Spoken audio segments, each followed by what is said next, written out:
then do good. So what is the concern? If you really want to do work, you want to be a volunteer, you want to help in a cause, you want to volunteer for a da'wah program, an educational program, a Sunday school, an Islamic school, a media group, whatever it may be, whatever effort it may be. First, get your ibadah in order. And ibadah doesn't just mean the acts of worship, that's the starting point that leads you to the state of ibadah. And that will open the doors of goodness. Because that, you know what that means? Then your pride and my pride is gone. My concern for my image is gone. All I care about is now making my master happy. That's it. That's all my mind. I got nothing else in front of me. And when people say something to me that bothers me, I just leave it up to Allah. Ufawwidu amri ila Allah. I leave my matter to Allah. I'm okay. I just got to do work. Things don't get under my skin. It doesn't bother me somebody said something, I can't believe they said that to me, I'm never doing this again. Forget it, I used to volunteer and the people didn't appreciate me. Or that guy said this to me or that to me. You're a slave, people say things to whatever they want. You only have to answer to your master, that's it. If you want to complain, complain to your master. That's it. You got no complaints with people left.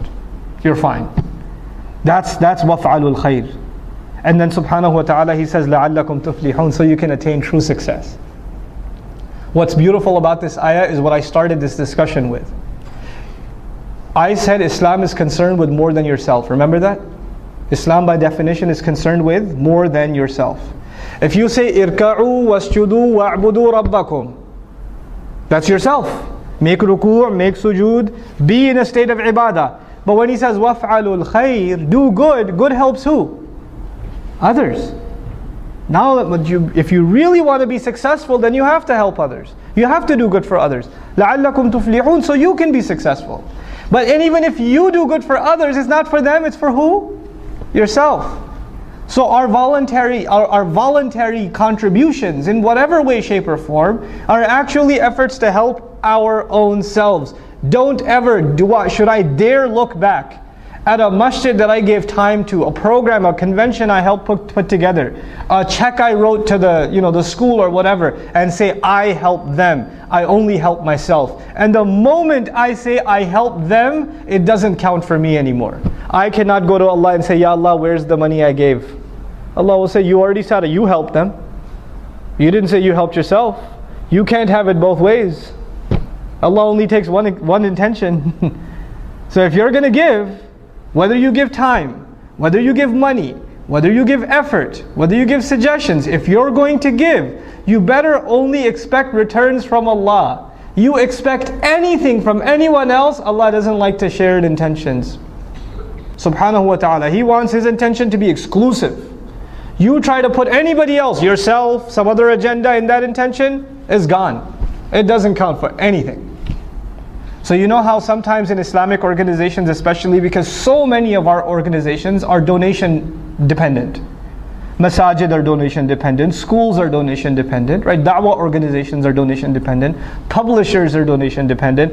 People write a big check, somebody writes a $20,000, $30,000 check or something. And then all of a sudden shaitan comes to them first of all and says, Mabruk. And then he says, hey, by the way, why don't you give them a suggestion about the color of the carpet? I mean, after all, you wrote a big check. You should at least have some weight in your opinion.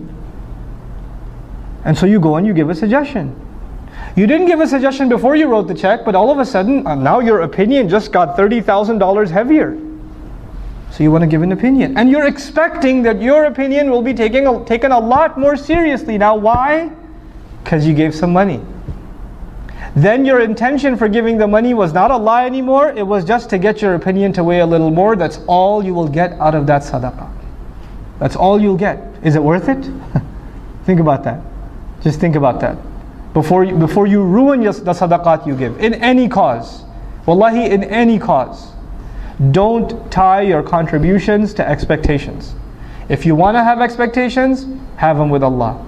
Personally, when I ever write a sadaqah check, I just to remind myself, I just write a little word on top. Ma naqasa malum min sadaqatin. Mal never goes down by giving sadaqah. I remind myself who am I giving sadaqah to and which I'm actually depositing in my Akhirah account. So I remind myself the withdrawal is going to happen after I go in the dirt. So I don't expect any withdrawals yet. You try to withdraw now, you won't get anything there. I want to make sure you get that. I get that across to all of you, inshallah ta'ala.